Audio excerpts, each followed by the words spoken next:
The following is a paid commercial program. Unless otherwise identified, the guests on the program are employees of or otherwise represent the advertiser. The opinions expressed therein are those of the advertiser and do not necessarily reflect the views and policies of Global News Radio 640 Toronto. It is 11:05 already. Look at that. Another edition of the PinPoint Health Show is here. Welcome aboard. The phone line's already open, 416-870-6400. You have questions about COVID-19 or your general health, bring them on.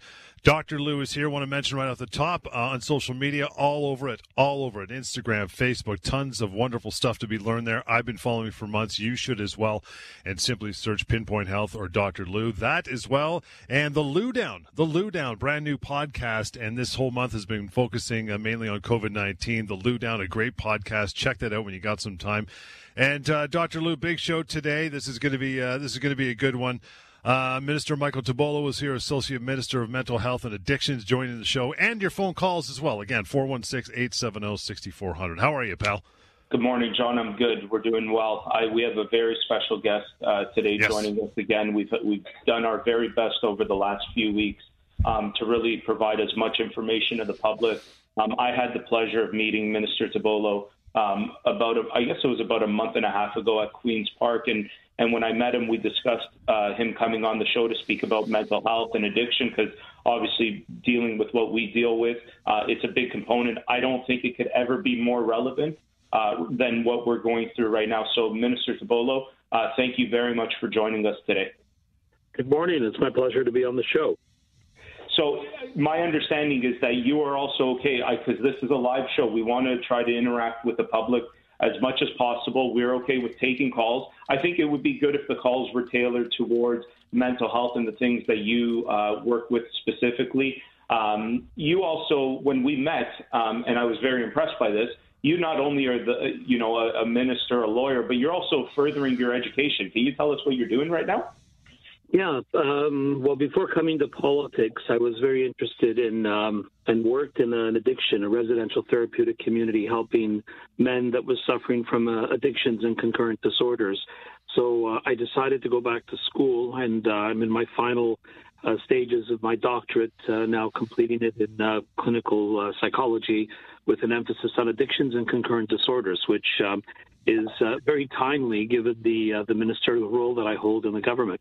Yeah, and that was part of the absolute interest on my end too, was that you're also going to be qualified from a health perspective to comment on these things. Can you give us a little bit about the state of things right now in Ontario, specifically towards people's mental health and addictions, just in general, before we sort of dive into some specific subjects deeper?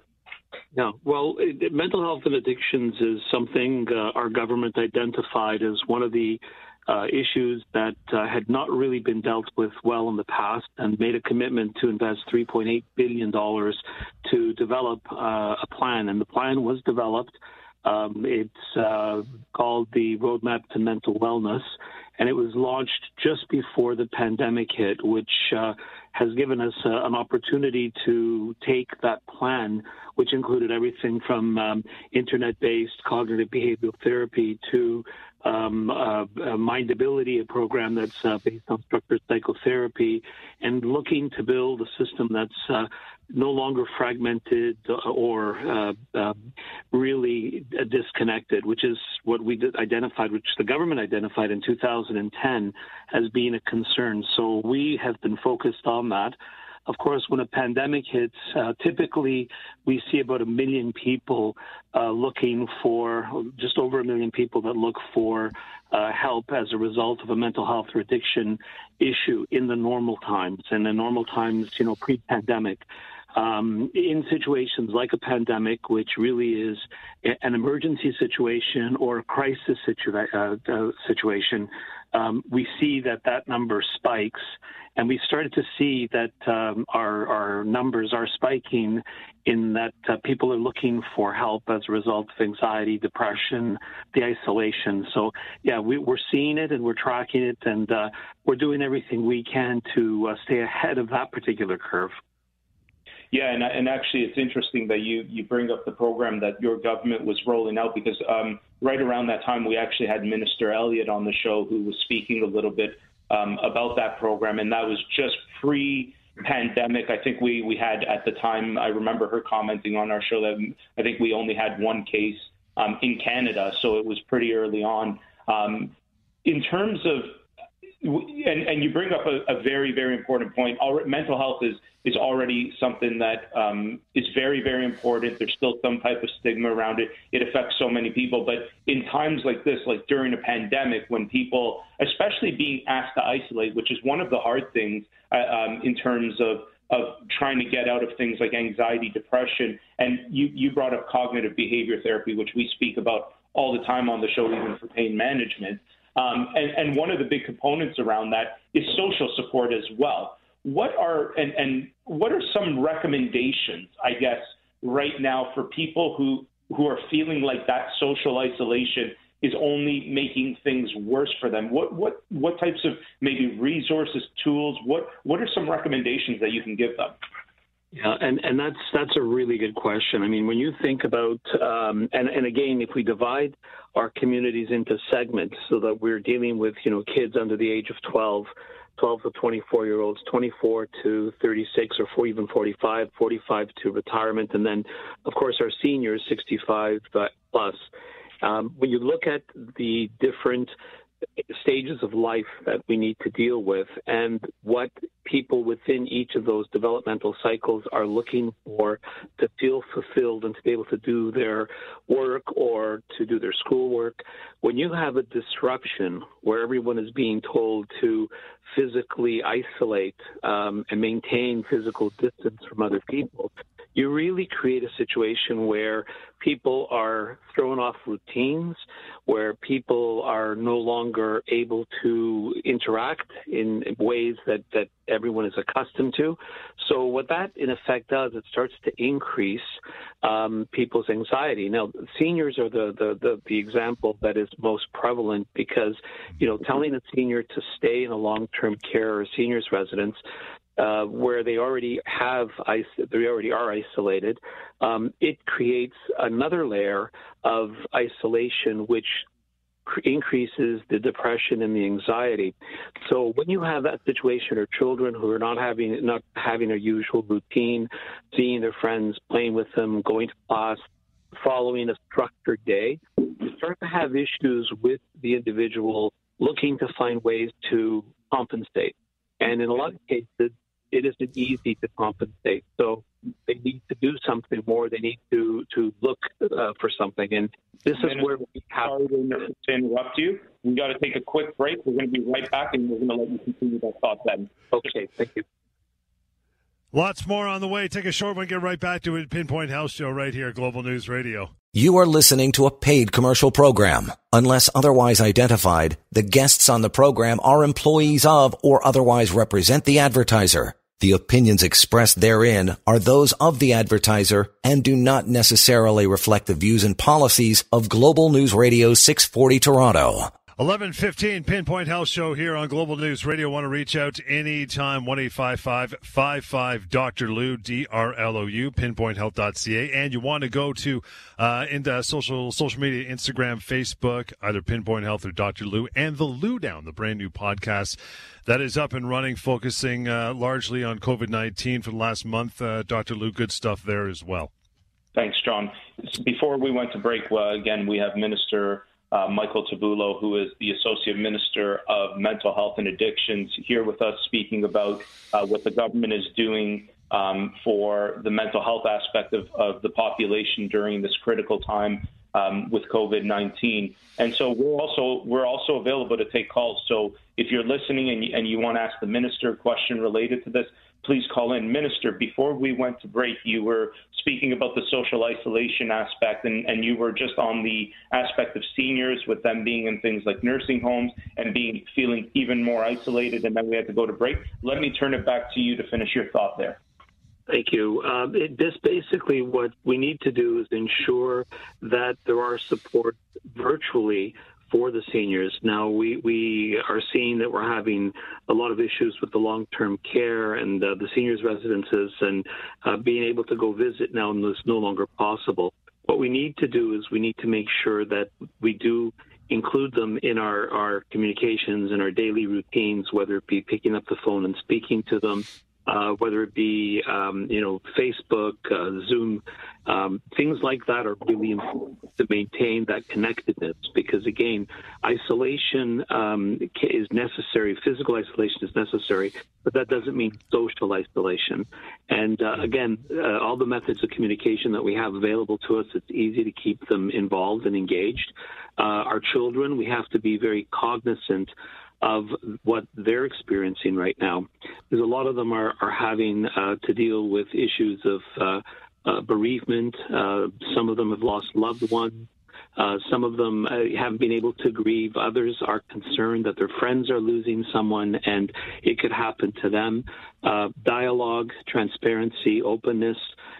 It's okay sometimes to not have the answers, and I think with our kids we have to have those conversations. We have to be able to speak to them and see what their feelings are.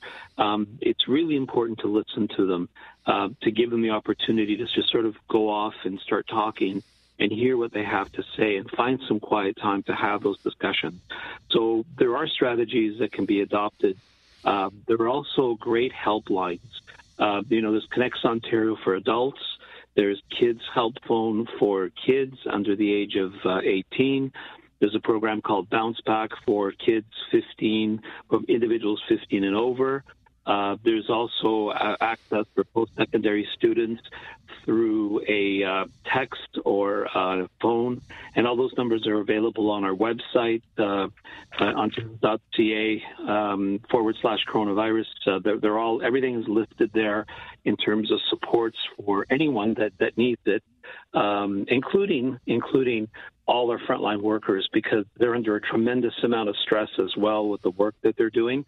So we even have supports for them to make sure that they stay healthy mentally, and that is a huge concern. I keep on telling people that we talk about health, but you cannot be healthy if you do not have mental health. That is the paramount concern that we should have, and we're certainly very invested as a government in ensuring that the supports are there for everyone, from the youth, children, all the way to seniors.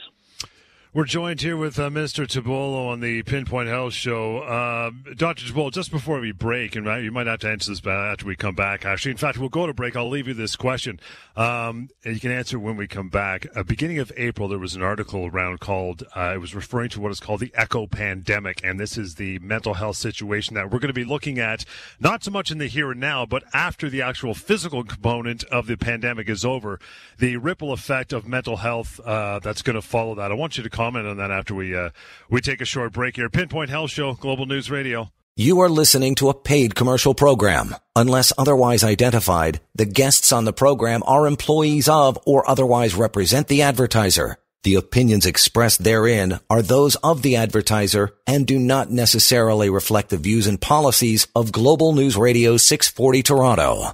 11:22, PinPoint Health Show, reaching out online. Go to Instagram, Facebook, and other social media avenues.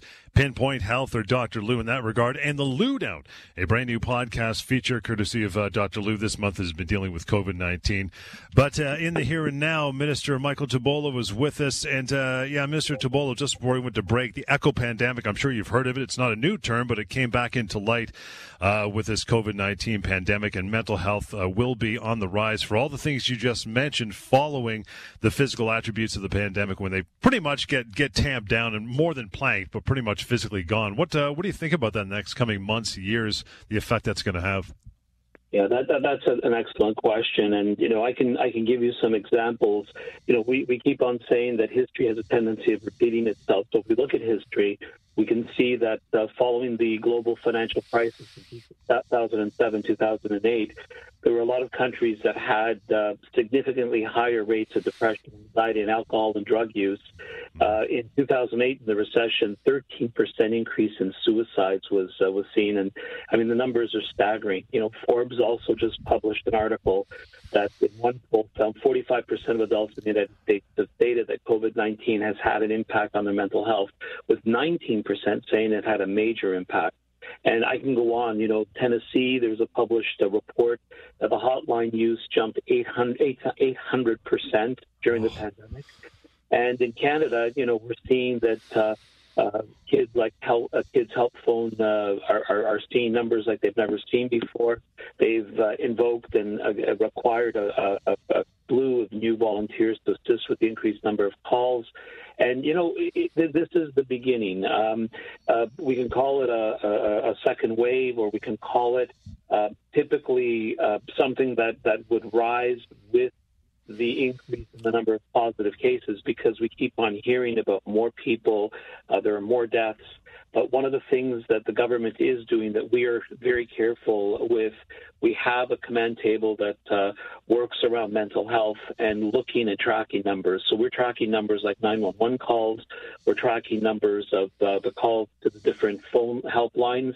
We're tracking, deaths related to addictions, as well as, what's happening with the COVID. And we're putting in place, we announced last week, I believe, a $12 million investment in advancing the online resource support so that we're there when people need us to be there. And I want to emphasize, anyone listening, if you're feeling any issue or questions with respect to being anxious about what's going on, there's help. Phone. There's help for you.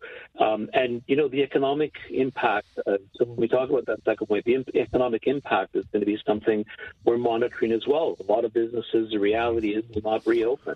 A lot of people will not have jobs. So lots of work for us to do. There is a lot Yep. Sorry, Don. So I was just going to say, we got you want to call through and ask the minister a question, or Dr. Lou for that matter, 416-870-6400. In that regard, Chris, thanks for hanging on for a couple minutes, fella. How are you? How are you guys? Good. What's going on? Okay, I've got 2 points. One is to the minister, first of all. Minister, my concern is that with the people in the long-term care residents, first of all, and I'm not faulting this government, it's been from provincial governments, from past Liberal governments, we need to get rid of these private for-profit organizations for these senior facilities. They are terrible. They treat the people disrespectfully, and their staff, they pay them terribly. So that needs to be looked into. The second point that I'd like to make is I'm curious in regards to, I have a family member who is up north, who is in a long-term care facility and cannot leave the facility to get blood work done. So they have to go in. These companies like Life Labs and Dynacare have to go in and do the blood work, and they are now being billed $30, $40 for this. And my family member can't afford to pay that $30 or $40.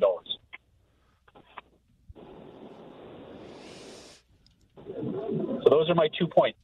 Okay, well, if I can, on the first point, I think you've seen our Premier is very adamant, and our Minister Fullerton, with respect to long-term care, very adamant that the system needs overhaul. It's broken. So I think there'll be a lot of talk once things settle down in terms of long-term care and the work that needs to be done there. So that's the point well taken, and it is something that we discussed and are looking into. The second point, with respect to... Discussion doesn't cut it anymore. Paying somebody to work with homeless... Chris, this is Dr. Louis. Please allow the minister to answer. He listened when you spoke. Let's show him the same respect, please. Minister, please go ahead. Yeah, so I can't really comment any more on that, but believe me, we've done more in the less than 2 years we've been in government than has been done in 15 years prior to it. And I can demonstrate that, with facts, not with words. But we realize that there's a lot of work to be done in that field, and we are looking at the different aspects. The minister is very engaged. and she's doing a fabulous job moving this file forward. So just give us a little bit of time, be patient. We can't fix everything in 2 years. We certainly have looked at everything in the last 2 years, and our intention is to fix these issues. On the point relating to the billing for the labs having to come and do diagnostic testing because the individual can't get out, I'm going to investigate that. This is the first I've heard, but I'm sure this is something that I'll take it back to the Ministry of Health. We'll have discussions about it and see what we can do about that. It doesn't seem fair under the circumstances. So thank you for bringing that up, and I will look into that. Fellas, we'll take a short break here. Your phone calls, you want to lay one across to the minister? No problem. That's what we're talking about. 416-870-6400. This is a Pinpoint Health Show. It's right here. Global News Radio. You are listening to a paid commercial program. Unless otherwise identified, the guests on the program are employees of or otherwise represent the advertiser. The opinions expressed therein are those of the advertiser and do not necessarily reflect the views and policies of Global News Radio 640 Toronto. Minister Michael Cibollo, Associate Minister of Mental Health and Addictions, joins us here on the Pinpoint Health Show. You'll want to reach out for the next few minutes anyway, 416-870-6400. You could do that or go to Pinpoint Health on social media. And the Lou Down, Dr. Lou's latest endeavor, that would be the podcast you can catch starting now. Been around for about a month. Good stuff. Hey, Luigi, go ahead. Yeah, Minister, if we could take a slight turn, I think it still all relates to health and mental health because I mean, one of the big aspects in general in life that leads to a lot of mental health issues is also finances. And I think there's an interesting thing that we may understand after all of this. And I had the pleasure of having Michael Ford, the city councilor, on the Lou Down the podcast this past week. And we spoke about the responsibility of government in terms of making sure that budgets are balanced, that we're not just recklessly spending all the time, which I think your government has done a great job of that. But I think this highlights the importance, and this is also for personal finances. We don't know when problems like this are going to happen, and I think all levels of government right now have stepped up in an incredible way to do as much as they can for everybody, whether it's at the municipal levels, at the provincial level, at the federal level. But I think there's some level here where it speaks to the importance of responsibility with financing, even at the government level, because at some point, we're going to also have to figure out how to pay for all these things. Can you give us a little bit of input on that? Well, I mean, the economic security of a province or of a country is extremely important from the standpoint of, its cost of borrowing in terms of, not spending more than it can or has to spend. The pandemic has shown us, though, that there are situations that we really need to invest, one, for the health and safety of individuals, but also, as you see and as you'll see, in terms of recovery. So I think when it comes to situations like this, all governments can really do is plan that if there is a situation where money needs to be deployed to assist, whether it be the health or it becomes the recovery, those investments have to be made.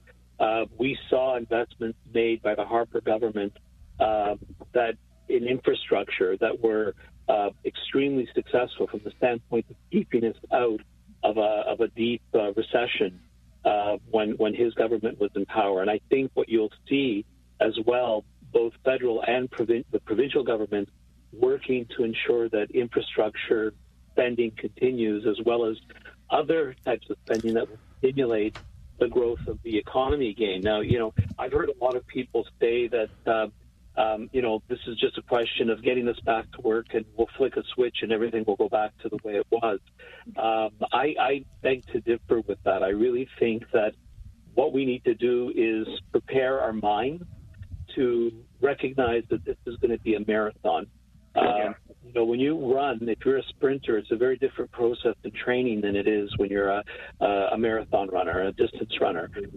We have to prepare people's mindset to start to think that, there's a lot of situations where we're going to have to start again. There's a lot of situations, opportunities that are going to present themselves.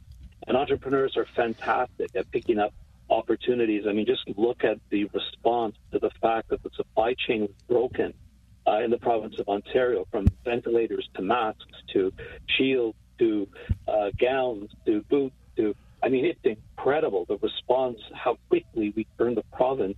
Now, that kind of ingenuity and entrepreneurship we need to work with, and as government, restore confidence, because that's the key here. It's the confidence in individuals that they need to have in order to go forward, whether they're creating jobs or having to go to work every day again.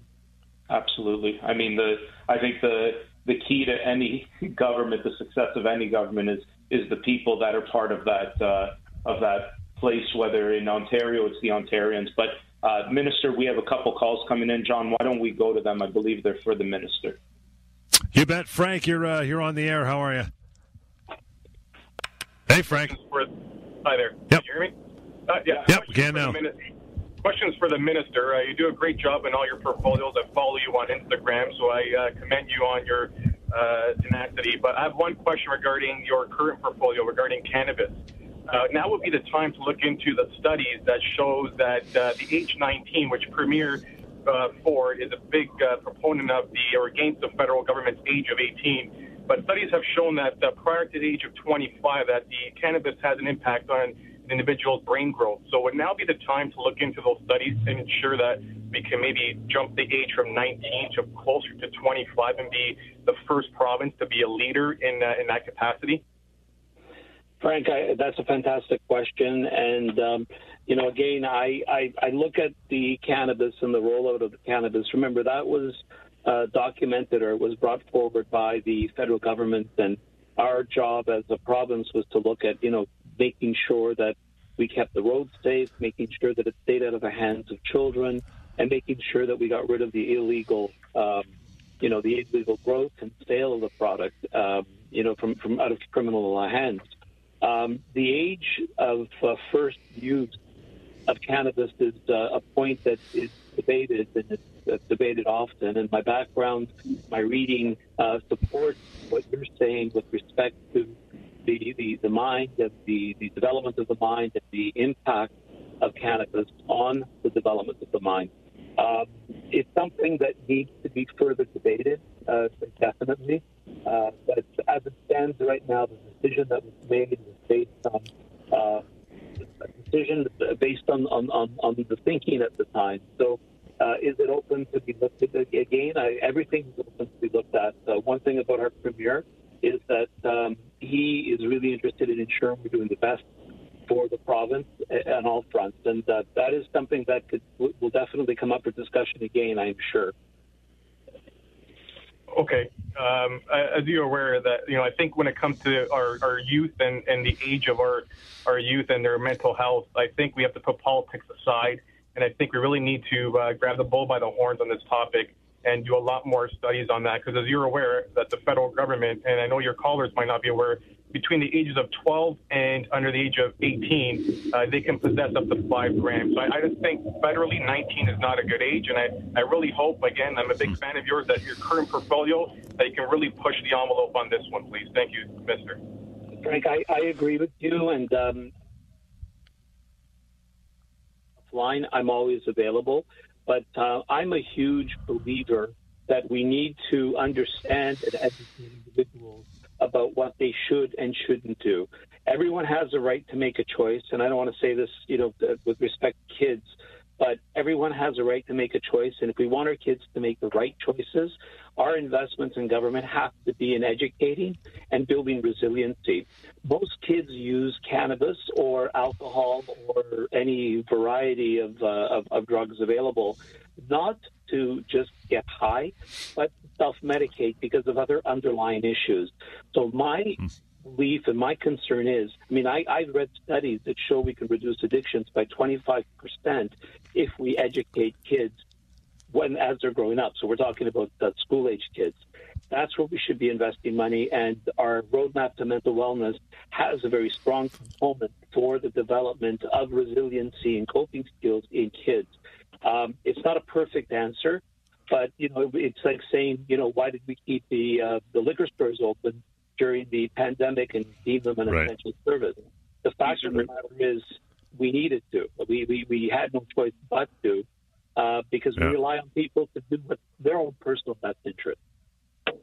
We'll take a short break, fellas. More with the ministers coming up here, and a phone call. Richard, I see you there. Hang on, we'll get to your calls. 416-870-6400. This is the Pinpoint Health Show. It's on Global News Radio. You are listening to a paid commercial program. Unless otherwise identified, the guests on the program are employees of or otherwise represent the advertiser. The opinions expressed therein are those of the advertiser and do not necessarily reflect the views and policies of Global News Radio 640 Toronto.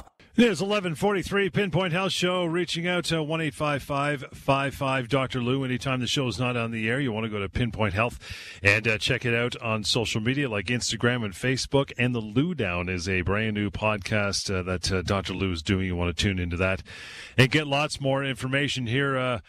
Remaining time with Minister Tibollo. Going to take another call, guys. It's been standing by. Oops, Jody, I forgot you got to do this. I keep messing that up. Sorry, pal. We'll get to Richard. Hey, Richard, how are you? Oh, good morning. That was funny. Hey, I like the show. I like the program.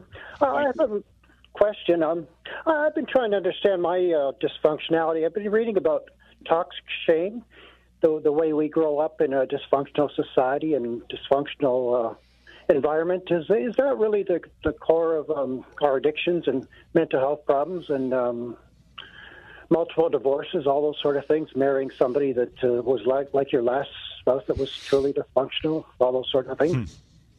So I think that's a great question. I'm going to turn it to the minister in a second, even with his psychology background that he's working on completing his doctorate. But I mean, I think from my perspective, with all things in healthcare, it's usually multifactorial, right? Like there's very rarely just one thing, especially when you're dealing with something as complicated as mental health and psychosocial health.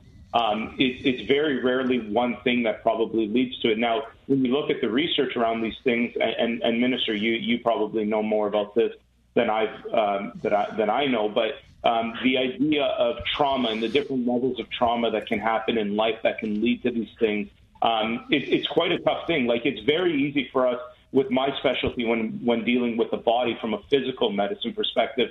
Most people can appreciate that, that as we get older, things break down, things happen because of the amount of wear and tear that happens, and the trauma, the micro traumas that happen. The mind is not all that different and potentially even more susceptible to those things. So I think it really comes down to a lot of different layers, a lot of different things that contribute to these things. But Minister, I'll turn it to you with what you're working on with your doctorate.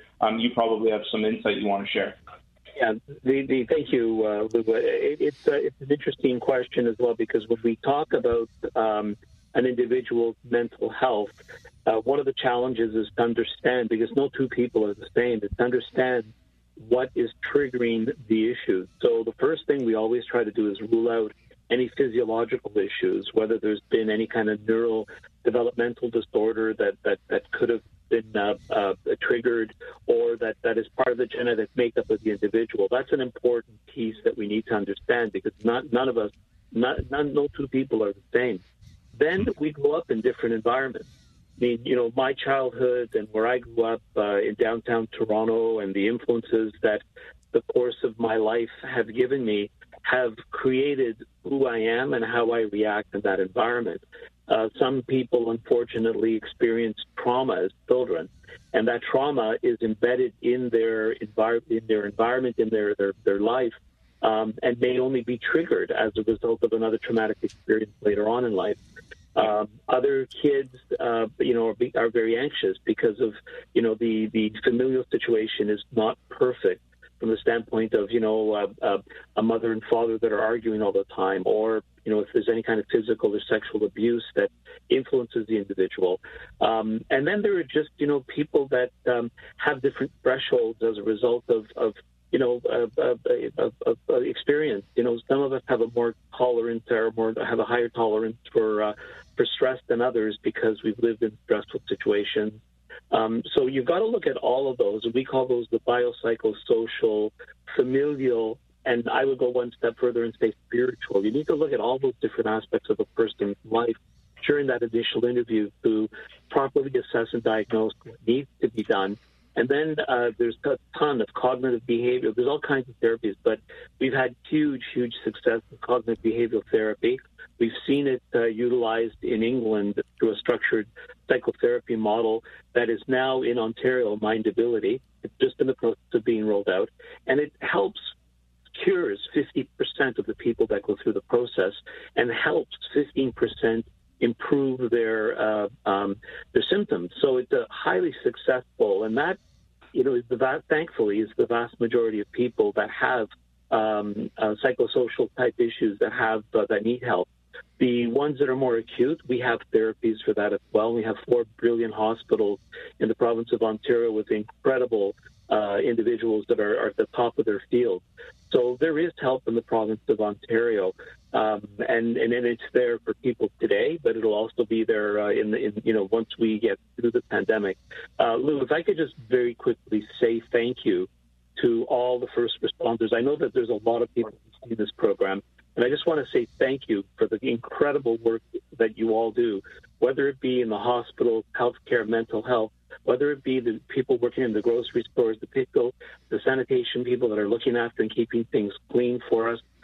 This and what we are seeing in Ontario is a tribute to the incredible work that they're all doing, to all the volunteers that are out there doing things, helping our seniors and helping people, and also the media. We've all worked together to make sure that people are staying at home, and thank you to the people that are staying at home. We're going to get through this as a result of everyone being so vigilant and careful and continuing to maintain that social distancing. Of course. I think, John, do we have to take a quick break, or do we got some time? I think we'll take, let's get the break out of the way now before we get to Carrie. I know she's got a question standing by on the phone lines. And if you got a last-minute question for the minister or Dr. Lou, no problem. 416-870-6400. Pinpoint Health Show, Global News Radio. You are listening to a paid commercial program. Unless otherwise identified, the guests on the program are employees of or otherwise represent the advertiser. The opinions expressed therein are those of the advertiser and do not necessarily reflect the views and policies of Global News Radio 640 Toronto. It is 11:52 here, the Pinpoint Health Show. The Lowdown is the podcast you want to check out as well. Go ahead, pal. Yeah, thanks, John. Minister, we have one more call. Before we get to that, I think that, on this show, I consistently, and John is a testament to this, I'm a huge fan of cognitive behavior therapy for things even like chronic pain, in terms of, and we used it in our practices in terms of helping people overcome that. And I've used chronic behavioral therapy for myself for other things that I've dealt with in my life. And it's so incredibly underutilized, and people really need to start to appreciate that it's really cognitive behavior therapy. It's about trying to change the way you think, and it's, we don't have enough time in the next few minutes that we have left on the show to get into the nitty gritty on it. And I believe your staff also said you'd come on to the podcast, and maybe we can have a more extended conversation there specifically around that, because I think the initiatives that the government is putting out specifically around cognitive behavior therapy are absolutely genius, and I do think it's the future of dealing with mental health. John, let's take this next call for the minister. Let's make it quick because we have very little time left. We sure will. Get to Carrie. Hi, Carrie. How are you? Hi. Good, thank you. There's two parts to my question. First of all, I'm just concerned about people stuck at home with chronic pain who can't get out and see their regular therapist during the lockdown. And second of all, if we could quickly discuss how doctors often prescribe antidepressants to help with chronic pain and how that can potentially help. So, yeah, we have a very little time, Carrie. So those are loaded things. In terms of the first part, I think there are options. I mean, just as an example, with our office, which deals with a lot of pain stuff, we are offering virtual care. And the big thing here with chronic issues, and something I talk about a lot, is a lot of the transition of therapy with chronic issues becomes active care, which is the things that you need to be doing for yourself, which are things that can be done through a virtual type of environment. So it's not just about passive interventions in a clinic setting, which are important, of course. And yes, we have to sort of understand the time that we're in, and it's not necessarily ideal, but I think there are still tools available. So, and then on the other part, I think is very complicated. I'd encourage you, go to the Lowdown, the podcast. I've had a number of health experts come in and specifically start to talk about these types of issues that you're bringing up. And I think you can get a lot of information around there. And again, I think maybe eventually with the minister, he can grace us and join us there too. So, Minister, if you want to add something to that quickly before we end off here, that'd be great. Yeah, I don't have very much to say about it. I'm not an expert when it comes to chronic pain. I do know that there are amazing therapies out there. CBT, mindfulness is another great therapy that can assist in terms of, breathing and dealing with chronic. I know that there's a lot of pharmacological interventions that work with actual work that you would do in your field, doctor. And again, I can't comment too much on it, but there's help out there. And if you've got a podcast on it, I'd like to listen to it myself. Carrie, have you listened to my show before, or is this the first time? Bits and pieces. I think last week I listened to it a little bit. So this show's been going on for 4 years. Before COVID, it's mainly about pain. I would encourage you on anywhere where you can find a podcast, iTunes. You can even go to the Global News site, look up the PinPoint Health Show, listen to past episodes. This is what we've been talking about for 4 years on chronic pain. There's all kinds of information. And then, always feel free to reach out to me. We can try to find some ways that that our organization can help you during this time. So thank you for calling in and thanks for listening.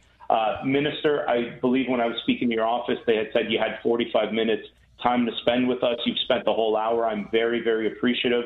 I think I want to say thank you to your government for what you guys have done during this time to step up to help the people of Ontario. It's been an absolute pleasure having you here, and you're always welcome to come back.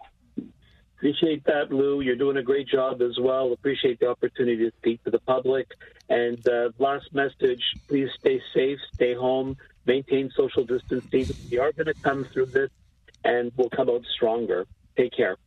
Thank you. Thank you, Minister. That was Minister Michael Tabulo, who is the Associate Minister of Mental Health and Addiction, who kindly was on the show today to help us. We'll get him on the podcast for a continued conversation. John, another action-packed show that we've had today. In fact, it may be the least amount that I've ever talked. I know. It was. It's really good, man. We're doing great stuff on the show here regularly. Look, if you want to reach out to Dr. Lou now that we're done on air, it is simple: 1-855-55 Dr. Lou, DRLOU. PinPoint Health is what you want to search on social media as well. And the Lou Down, again, as mentioned throughout the whole show, that is the new podcast series. Tune into that as well. And we'll be back here next weekend, I believe, doing it all over again. Appreciate you tuning in, calling, and we'll continue on in a week from now. PinPoint Health Show. Global News Radio. The preceding was a paid commercial program. Unless otherwise identified, the guests on the program are employees of or otherwise represent the advertiser. The opinions expressed therein are those of the advertiser and do not necessarily reflect the views and policies of Global News Radio 640 Toronto.